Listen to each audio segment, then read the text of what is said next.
esta tarde que é apresentar o Sr. Henrique Benito. O Sr. Henrique Benito é oncologista e professor em cuidados paliativos.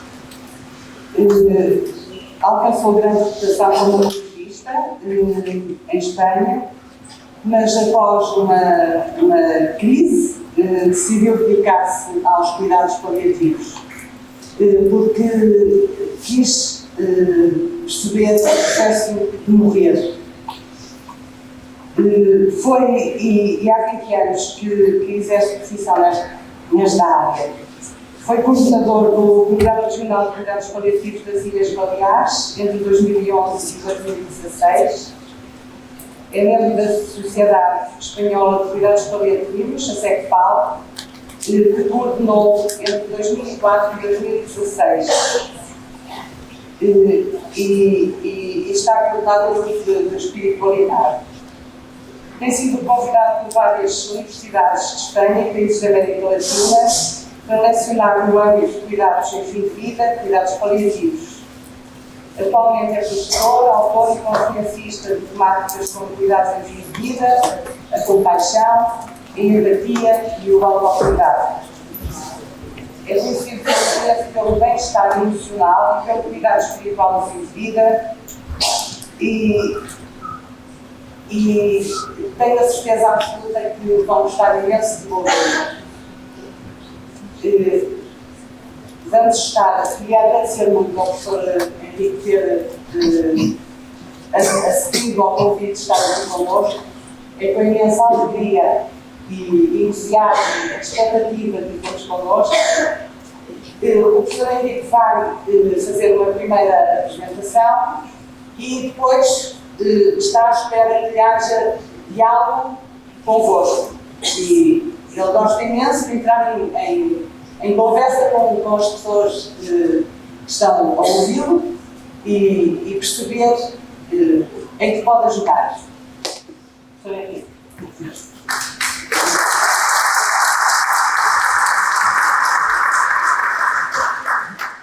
Boa tarde. Sinto no falar portugués. Vengo de Mallorca, de la otra punta de España. Yo voy a hablar en español despacio. Espero que ustedes también, cuando me hagan preguntas, me hablen despacio. Básicamente estoy aquí porque soy un atrevido. Dar una conferencia en Portugal sin saber portugués es atrevimiento. Pero quiero felicitarles. Creo que hay algunas personas aquí que dirigen esta institución, que son jefes de servicio, porque y quiero darles las gracias también, porque hablar en un instituto de oncología para mí era un sueño desde que dejé la Sociedad Española de Oncología, de la que soy fundador, pero los oncólogos en España nunca me han invitado a escuchar a la oveja negra que se escapó del rebaño para hacer esto que son cuidados paliativos. Yo sé que en Oporto esto no es así. Mis amigas oncólogas, que además han sido alumnas mías, tanto Luisa como Paola, me han confirmado que ustedes tienen sensibilidad. El hecho de estar aquí lo demuestra. Gracias por apostar por las personas y la humanización de la atención. Si tuviera que resumir mucho la conferencia en solo 2 frases, porque alguien tiene prisa y quiere saber algo de lo que diría, que cuidar a los demás solo es posible cuando nosotros estamos bien.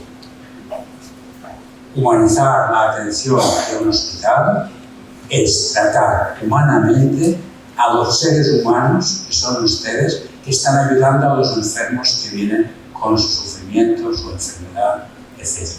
O sea, la herramienta de cuidar es el cuidador. Este es el resumen.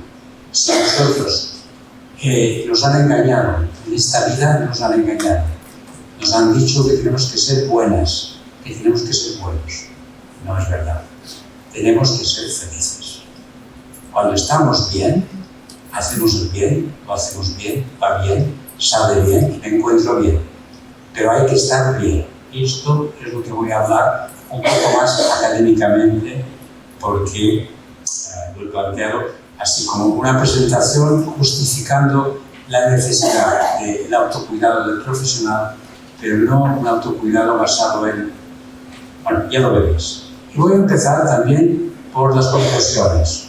Me gusta llamar la atención para que la gente esté atenta. Las conclusiones... voy a ver si esto es... ¿Sí? Eso es. El resumen de la charla es este. Los equipos están constituidos por personas que cuidan a otras personas. Hoy no podemos trabajar en sanidad individualmente, somos equipos. No podemos cuidar a otros si nos cuidamos a nosotros mismos. Nadie puede dar lo que no tiene, pero siempre haz lo que tienes. Si tú tienes cansancio, tristeza, rabia, enfado, es lo que van a recibir tus pacientes. Lo siento. Si estás en paz, en armonía, coherencia, felicidad, bienestar, es lo que vas a transmitir. Desde esta perspectiva, es un imperativo ético que el profesional esté bien. Veremos que es difícil, veremos algunas propuestas de cómo organizar esto. El autocuidado debe ser personal, del equipo y de los pacientes, por este orden. Empezamos por cuidar a los pacientes, el equipo más o menos, y al final nosotros. Una vez estuve en un taller, he hecho cosas muy raras después de dejar la oncología, en un taller de espiritualidad dado por un monje budista, Soja Rinpoche, era un lama tibetano, y este hombre dijo algo que me llamó la atención y que quiero compartir. Dijo, esta frase de Jesús de Nazaret, ama al prójimo como a ti mismo, es de una sabiduría extraordinaria. Es lo mejor que se puede decir. Es el resumen de lo más, la síntesis de todas las religiones. Yo pensé que un budista diga esto está muy bien. Y después añadió, pero cuando veo cómo se cuidan los cristianos a sí mismos, me quedo muy preocupado por su prójimo. Y pensé, tiene razón, porque venimos de una cultura de la exigencia, de cumplir objetivos, de hacerlo bien, y muchas veces esto es un imperativo moral, pero yo no me siento bien. Entonces ese es el dilema que yo quiero abordar. Claro, si damos prioridad al cuidado de los otros, podemos acabar cansados, exhaustos, agotados, y eso es lo que, un poco las conclusiones de todo lo que estoy diciendo. Bien, vamos a empezar por algunas cosas generales. En los hospitales, estábamos hablando en un almuerzo con Luisa, con Paula, que las emociones no están en la cartera de servicio, no existen. Es decir, el modelo biomédico que tenemos cientifista está basado en que sabemos mucho del cuerpo, nuestra parte material, pero nuestro mundo interior, nuestro miedo, incertidumbre, tristeza, rabia, la del paciente, la de la familia y la del propio profesional no existen. Por tanto, no se puede hablar de ello en general. Yo no digo aquí, ustedes seguramente lo tienen mejor. Yo hablo de España, lo que conozco. Al no estar permitidas las emociones, no se pueden expresar, ni se pueden compartir, ni se pueden gestionar. Entonces, cuando hay un impacto emocional, porque hay una situación difícil, dura, complicada, yo no sé qué hacer con esto, no lo puedo. Y además, si eres varón, estoy hablando de mí, hombre, España es la porteada, los niños no lloran, con lo cual te aguantas y hasta que ya no sabes. Eso es lo que me ocurrió a mis 45 años. Tuve una crisis existencial, un burnout terrible, 6 meses de baja por depresión, diagnóstico clínico, noche oscura del alma, metanoia. Hay muchos nombres para hablar de esto. No lo recomiendo a nadie, pero sé de qué estoy hablando cuando hablo de sufrimiento y burnout. Tengo un máster personal. He tenido que salir de eso. Y ahí fue cuando salí pensando que tenía que hacer algo diferente. Y no tengo nada contra la oncología, todo lo contrario. Me siento muy orgulloso de ser oncólogo. Pero en aquel momento me di cuenta que el modelo que estábamos empleando sabía mucho cómo tratar tumores, pero muy poco cómo tratar el sufrimiento, la enfermedad terminal o el proceso de morir. Y los enfermos se mueren. Y no es culpa nuestra. Y no sabemos qué hacer con esto, porque a mí, en la facultad, nadie me enseñó cómo manejar esta situación. ¿Qué pasaba? Un oncólogo, fundador de la Sociedad Española de Oncología Médica, publicando en el American Journal, bien, o sea, ungido en el carro de la victoria, sin saber cómo manejarse. En el momento de morir de mis pacientes, yo me iba. No sabía qué hacer, no tenía ninguna preparación, no me gustaba. Me estaba recordando mi propia muerte. No tenía. Entonces, ¿qué hacía? Me iba. Y ¿sabéis qué os digo? Me perdía la parte más interesante de la película. Porque ahí lo que he aprendido en estos años, acompañando, dejando de curar a nadie, acompañando a todos, se mueren al 100% en paliativos, os lo digo. Pero también quiero decir que hay un estudio precisamente hecho en Oporto, hace algunos años, de alguien que, no recuerdo el autor, que estudió el burnout de los paliativistas de esta zona y de los intensivistas, los de la terapia intensiva. Y a los de terapia intensiva se les muere el 10% solamente. A nosotros se nos mueren todos. Bueno, pues ellos tienen el doble de burnout que los paliativistas. ¿Qué significa esto? Que el burnout no tiene que ver con el resultado, sino con las expectativas. Si yo tengo que curar a todos mis pacientes, y es un imperativo, voy a tener una presión terrible, ¿no? Entonces, si no aceptamos las emociones, si no aceptamos el sufrimiento y no aceptamos el proceso de morir como algo natural, no es un desastre, no es un absurdo, es, como decía Borges, una costumbre que tiene la gente. Esto morirse es normal. Pues si no lo aceptamos así, sufrimos mucho porque tenemos un modelo que nos está limitando. Bien, las emociones existen. Hace poco que sabemos algo de ellas. Daniel Goleman publicó la inteligencia emocional, el gran divulgador, el concepto inicial del Solvay, pero es el año 1990, o sea, hace solo 30 años que estamos empezando a entender qué es una emoción, qué función tiene, cómo se gestiona, y en la Facultad de Medicina a mí nunca nadie me enseñó cómo gestionar o manejar o administrar o utilizar la rabia, el enfado, la tristeza, el dolor. Bien. Entonces, las emociones son contagiosas. Los enfermos nos transmiten emociones, nosotros las percibimos. Podemos bloquear. Me escondo detrás de la bata y no quiero sentir, pero entonces me deshumanizo. Pues aprender a gestionar las emociones, porque las emociones te dan un poder enorme si las manejas y no te manejan ellas a ti. Cuando tú sientes, hay tristeza, no es mía, es del paciente. ¿Por qué está triste? Voy a investigar eso. Esa información es preciosa. O hay incertidumbre, o rabia. Las emociones son muy importantes. Pero, si no las sabemos, cuando tenemos empatía y nos acercamos al que sufre, tiene una parte muy interesante, porque puedes ayudar, pero tiene una parte peligrosa, te puedes contagiar. Esto no nos han enseñado cómo gestionar. Cada uno lo hace muy autodidacta. Hemos aprendido sin metodología académica, algo que nos interesa muchísimo para podernos mover en este entorno. Bien, hay mucho impacto, tenemos falta de tiempo.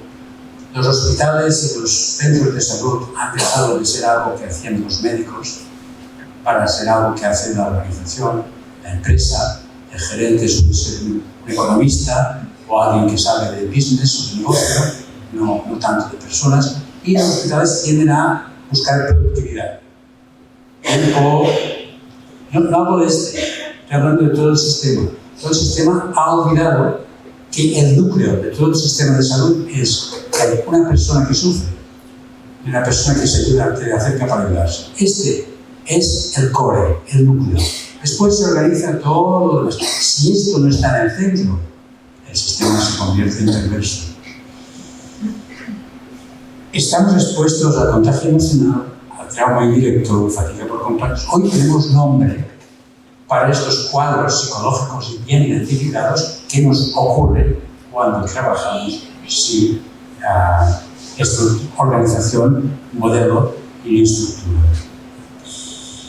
Y la calidad de los cuidados depende en gran medida de los equipos. Y el equipo está compuesto por personas. Y la madurez de los equipos, hablo por experiencia, depende de la madurez de las personas y de las relaciones que tienen entre ellas. Si el equipo se lleva bien y se centran en estar todos juntos para cuidar al paciente, el paciente en el centro, como tienen ustedes en el logo tan interesante del hospital, hay un corazón, bien, pues si este es el centro, entonces el equipo tiene que estar también centrado en esto y tiene que poder compartir lo que está pasando. Una de las mejores maneras de cuidar es el propio equipo como herramienta de cuidado de los propios profesionales. Luego, si queréis, os lo explico un poco más. Yo en paliativos me di cuenta que cuando teníamos un enfermo joven, 24 años, 3 meses ingresado con un tumor cerebral que iba deteriorando progresivamente, y veías que nos habíamos encariñado, porque era una maravilla de persona. Estábamos todos, cuando él iba a morir, todos íbamos a sufrir. Entonces, ¿qué hacíamos? En lugar de callar y cada uno ir a su casa a librarnos, no, nos sentamos, nos quitamos la bata, y sale el doctor Benito y queda Enrique, la enfermera, el psicólogo, el trabajador social, el auxiliar, y vamos a hablar de este caso. Porque todos conocemos a Juan, por ejemplo, y hablamos de cómo nos sentimos sabiendo que Juan va a morir esta semana seguramente, estos días. Y vamos a prepararnos para compartir como equipo, porque las emociones que no se expresan quedan atrapadas. Hay una enfermera de Madrid, amiga mía, que dice, Enrique, cuando un paciente tiene un vómito, nadie le tapa la boca para que no salga el vómito, porque podía hacer una aspiración, ¿entienden? Cuando alguien tiene una emoción, pues no digas esto, no hagas.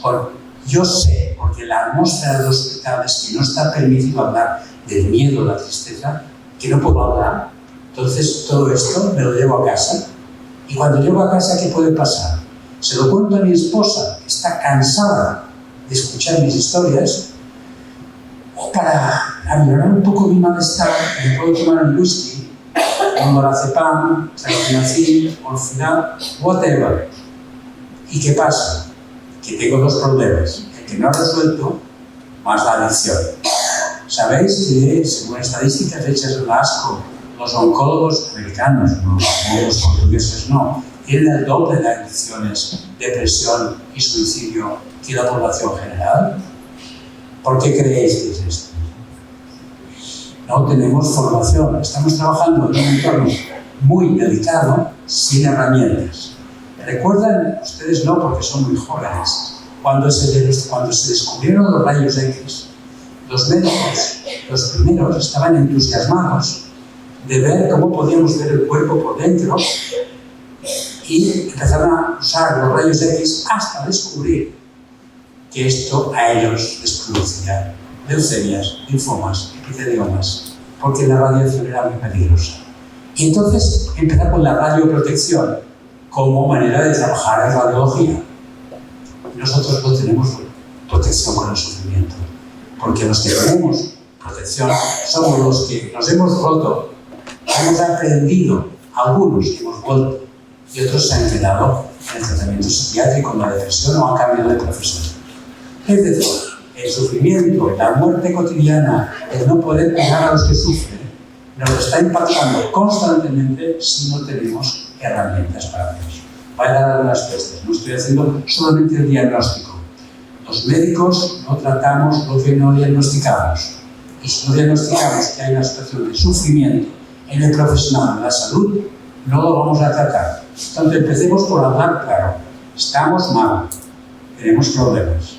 Porque además hay una presión de la organización que nos exige resultados. Cada vez más enfermos, menos tiempo. No voy a hablar de esto.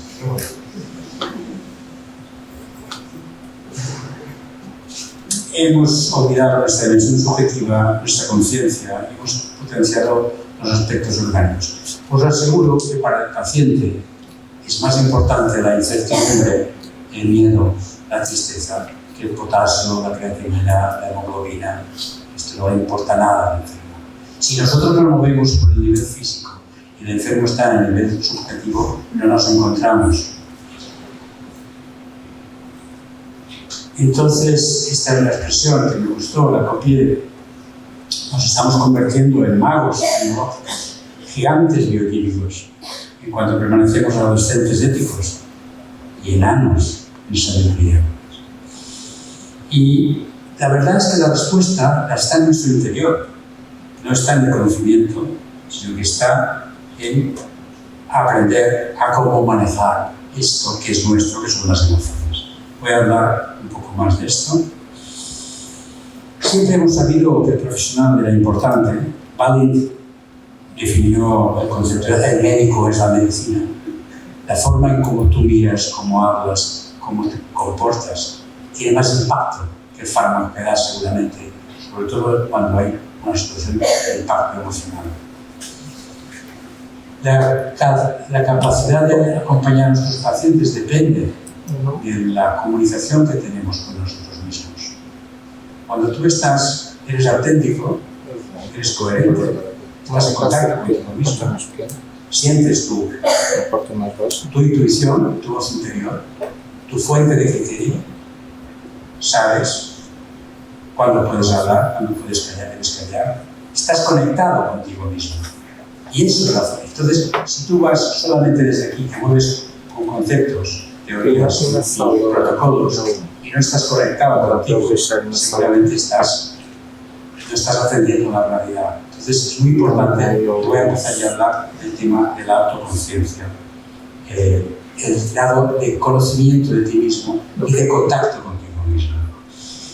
En los niveles de autoconciencia es posible que sea entrenado y mejorado, tal como nuestra compasión, nuestra ecuanimidad. O sea, nosotros tenemos buenas noticias. Sabemos que esto puede mejorar. Yo os aseguro que a mis 30 años no era tan buen médico como a los 50. Todos sabemos que hay un proceso de aprendizaje. Pero si hay un modelo para aprender eso más rápido, es mucho mejor. Os voy a enseñar un esquema de lo que sería el equilibrio emocional que permite trabajar esto. El equilibrio tenemos que tener con el enfermo la distancia emocional suficiente para poder conectar con él, pero no estar sobreimplicado, excesivamente vinculado con él, porque entonces nos perdemos. O sea, pero no me puedo bloquear y decir, sufre, no quiero saber nada, no sé qué hacer con esto, porque entonces te deshumanizas a ti también. Entonces, ese equilibrio es importante, pero también el equilibrio es conmigo mismo. Yo tengo que estar en paz, tengo que cuidarme, tengo que ser consciente de mis límites, porque hay cosas que no puedo resolver y no dependen de mí. Cuando estoy muy despierto, muy conectado, soy consciente de que cuando el enfermo me dice, doctor, usted me va a salvar, yo sé que no es verdad, tengo que saber que no puedo hacer esto. Tengo que decirle, haremos lo que podemos y veremos qué pasa. Pero no voy a entrar a formar parte de una mentira, porque soy consciente de mis límites. Cuando yo quiero interpretar el papel, los enfermos están felices de que nosotros interpretemos el papel de Dios, que les salvemos. Pero nosotros estamos condenados a hacer siempre el ridículo cuando nos ponemos en este papel, porque no vamos a salvar a todo el mundo. Entonces eso es importante tener consciente. Voy a traer algunos artículos sobre el autocuidado, porque hablo como alguien que está hablando de conciencia, de pero tengo un background académico interesante, estoy en Research Gate y tengo más de 100 publicaciones, pueden buscarlo. Es decir, que este primer artículo, fíjense cómo habla del personal awareness. Este es otro muy interesante, que es el autocuidado de los pacientes, de los profesionales que trabajan con el final de la vida. Y el subtítulo, fíjense, es estar conectado es la clave de mi supervivencia. Estar conectado con qué? Conmigo mismo, con la fuente de conciencia que me inspira.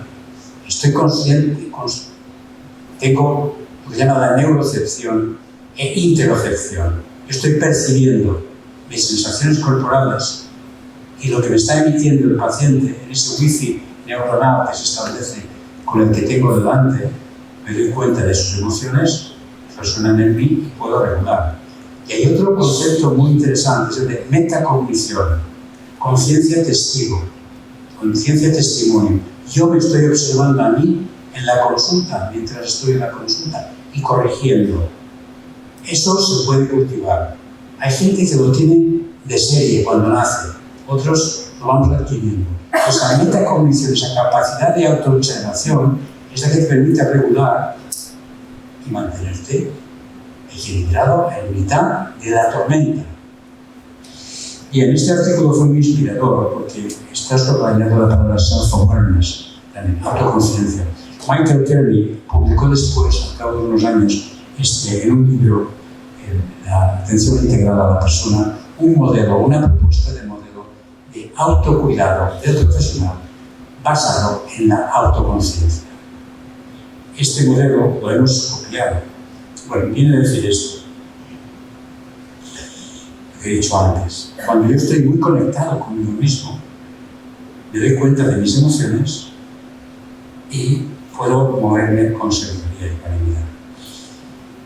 Sabemos, gracias a la neuroplasticidad, que esta capacidad se puede cultivar. Luego os enseñaré algún artículo que demuestra, con resonancia funcional magnética, cómo el cerebro de la gente que cultiva la atención, la metacognición y la compasión cambia sus circuitos neuronales. Este modelo que propuso Michael Terry es esto. El médico actúa con el sufrimiento del paciente y con el ambiente de trabajo. Entonces, a la derecha hay un círculo virtuoso donde el médico que está muy conectado, tiene una llamada empatía sofisticada, yo lo llamaría compasión directamente, es capaz de ser compasivo y ecuánime, establece vínculos sanadores con el paciente y sale de la reunión con satisfacción, con gozo, porque lo que ha hecho lo ha ido bien, se siente bien y está reforzado.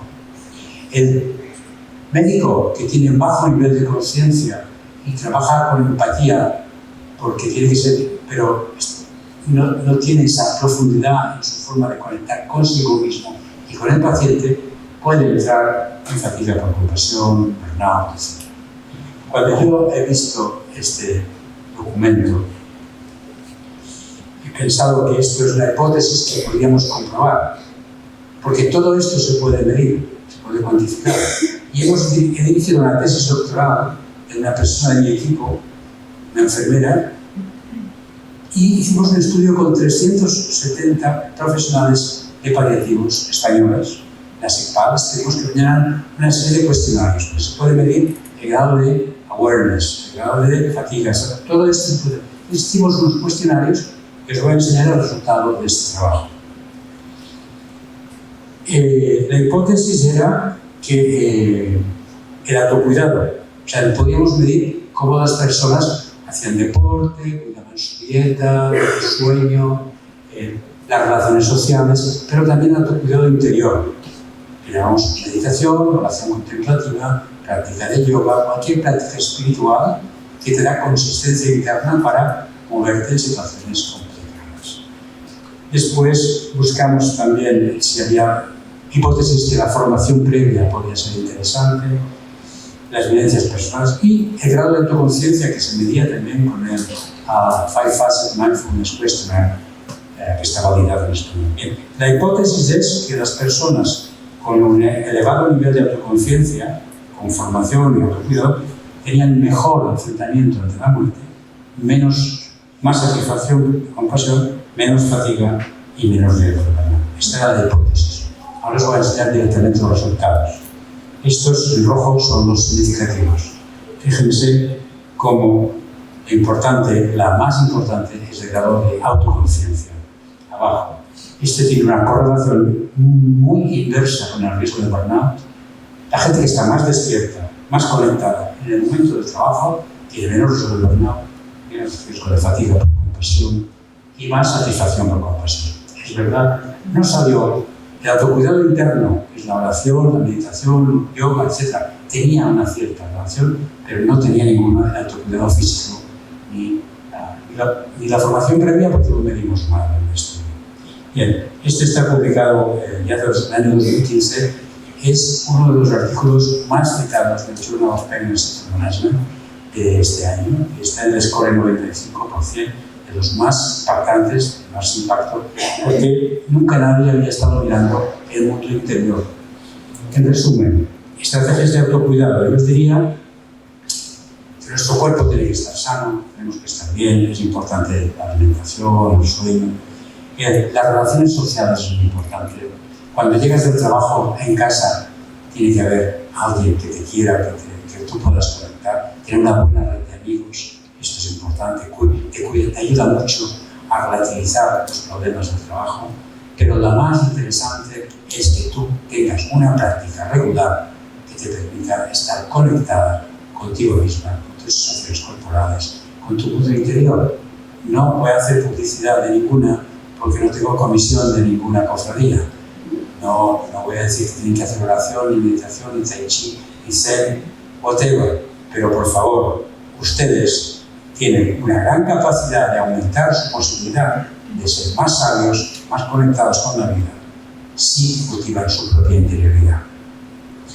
Hemos hecho un cuestionario, esto lo voy a pasar porque no importa, aprovechamos para hacer. Descubrimos cómo el autocuidado interno era. Quería enseñarles cómo también algunos artículos relativamente recientes, que ya es del año 2018, Lucas Radcliffe, que es uno de los autores, que es el presidente de la Sociedad Europea de Cuidados Paliativos, habla de cómo promueven dentro de los hospitales, durante el horario de trabajo, que las personas hagan formación en cultivo de la atención. Bueno, mindfulness-based program, todo eso, mindfulness, la palabra esta está un poco devaluada, pero sí que el cultivo de la atención en el trabajo para dar a los profesionales tiempo pagado por el hospital para que tengan tiempo para poder trabajar, tener un momento de conexión, y eso está demostrado también que aumenta significativamente el bienestar del equipo. Esto no es nada nuevo, traigo esto porque es una imagen que me gusta. Esto es alguien que dijo hace muchos años esto que pueden leer ustedes. Cuando tú estás sólido y consistente como una roca, no solamente las olas no te afectan, sino que en tu entorno, en tu proximidad, las olas se tranquilizan y calman. Hoy sabemos algo a través de la neurociencia llamada corregulación. El enfermo viene muy estresado, con tensión, malestar. Si tú estás sembrada en tu propia paz, en tu presencia, y conectas con el enfermo va a ir, porque la gente tiene buen gusto y quiere encontrarse bien. Tú estás bien, y tú, cuando estás sembrado en tu presencia, eso lo cultivas cuando haces meditación. Cuando llega un tiempo que tú te sientes delante de un paciente y el paciente percibe que tú estás creando un espacio de seguridad, de confianza, donde él se siente acogido, sin juicio. Y para él es profundamente terapéutico. O sea, lo mejor que puede regalar una persona a otra es su presencia. Y eso es lo que podemos cultivar cuando acompañamos. Bien, ¿cómo ser un promontorio en el sólido? Bueno, tenemos evidencias que podemos cultivar nuestra interioridad. Y estos cambios, este cultivo está asociado a cambios, mudanzas estructurales tanto en el cerebro como en el comportamiento. Os voy a enseñar un artículo del Instituto Max Planck de Alemania, que está publicado ya en 2017, y habla de la estructura, la plasticidad estructural del cerebro social. ¿Cómo cambia nuestro cerebro cuando hacemos un training, una formación? O sea, porque si ustedes quieren estar en forma física, van al gimnasio, ¿no? Si tú quieres estar conectado con tu propio, puedes hacer una práctica de cultivo de la atención, la metacognición, la compasión, y eso desarrolla redes neuronales que cambian tu forma de relacionar. Y si no es una hipótesis, es una demostración. No voy a enseñar todo el estudio porque es muy largo, pero sí deciros que había 3 grupos. En uno cultivaban la presencia, el otro cultivaban la compasión y otro la metacognición, esa capacidad de tener perspectiva sobre lo que está pasando. Bien, salió unos resultados que serían los cambios estructurales en el cerebro con resonancia funcional magnética, un estudio con gente sana, a los que hacían una resonancia cada 4 meses, el estudio duraba 1 año y medio, hay un montón de dinero, esto costó muchísimo, pero hay una evidencia científica de que la práctica de cultivo, la atención, la metacognición, la compasión, desarrolla diferentes áreas del cerebro, pero además la evaluación con testes psicológicos muestra cómo las personas son más tranquilas, más serenas, más centradas, más compasivas y entran menos en burnout. Eso está demostrado científicamente. Bien, yo creo que lo que no nos han enseñado es a calcular nuestro currículum interior. Tenemos todos un gran currículum de publicaciones, pero nuestro mundo interior también se puede desarrollar. ¿Y cómo se hace eso? Les voy a explicar algunos componentes sencillos. Tiene que haber una plataforma ética. Todos los que están ustedes aquí son buenas personas, porque antes de ayudar a los demás, esto lo damos por supuesto, pero hay que recordar que estamos aquí para hacer el bien, porque aprender mindfulness sin una plataforma ética puede servir para estar muy atento y ser un francotirador para matar a alguien a los 100 metros de distancia. Esto no es muy benevolente. Mindfulness sin una plataforma ética puede ser no necesariamente compasivo. Pero también hay que cultivar la atención, la introspección y el autoconocimiento. Porque cuando tú te conoces muy bien, sabes que enfermos son los que te están poniendo en crisis, los que te cuesta tratar. Tú puedes identificar estas situaciones porque estás en contacto contigo mismo. Si te das permiso para explorar eso, puedes crecer mucho más. El equilibrio emocional, la ecuanimidad, no verte inundado por el enfado del enfermo, porque alguien que te grita, alguien que te insulta, es alguien que está pidiendo ayuda de forma equivocada. Si tú lo sabes ver, no entrarás al grito ni al insulto. Pensarás, esta persona, ¿qué le pasa? Y la compasión. Pero la compasión es el nombre que toma el amor cuando se encuentra con el sufrimiento. Y la primera que hay que tener contigo mismo. Tú tienes que darte cuenta cuando estás cansada, cuando te ha pasado algo que tienes que hablar con una amiga. Si no, expresas, compartes y elaboras y gestionas tu emoción, puedes entrar en pérdida. No tienes que estar simpática, tienes que ser feliz. Eso es importante. Y luego, esta metacognición, esta capacidad de observar, que adquiere una dimensión transpersonal, ¿no? Te permites estar a un nivel que estás viendo la realidad desde una perspectiva donde no te inundas. Bien, todas estas surgen de nuestra espiritualidad, de nuestra dimensión trascendente, de nuestra conciencia. No estoy hablando de la religión porque yo no voy a misa, ni hablo de esto, pero sí os diré que hemos estado trabajando hace 20 años en el grupo de espiritualidad de la SEPAL, la Sociedad Española de Paliativos, para llevar adelante esa mirada de la persona como una persona con una dimensión trascendente.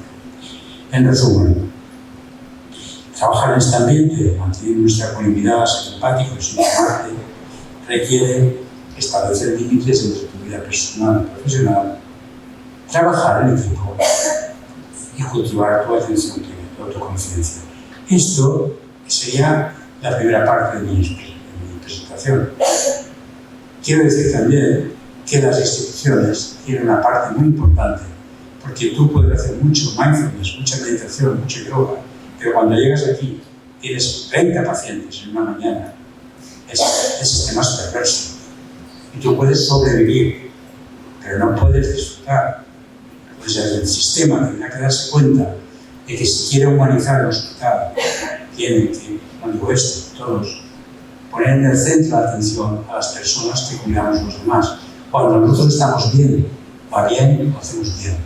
Eso cuesta dinero, sí, pero se está empleando muchísimo para mandar armas a una guerra que no debería existir. Es decir, el dinero está para lo que es importante. Hay que decidir que es importante. Porque si estamos, la columna vertebral del sistema de salud no son los políticos, ni los presupuestos, ni los gerentes de los hospitales.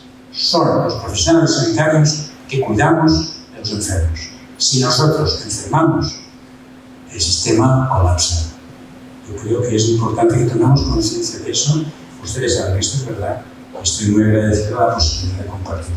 Y ahora, si quieres,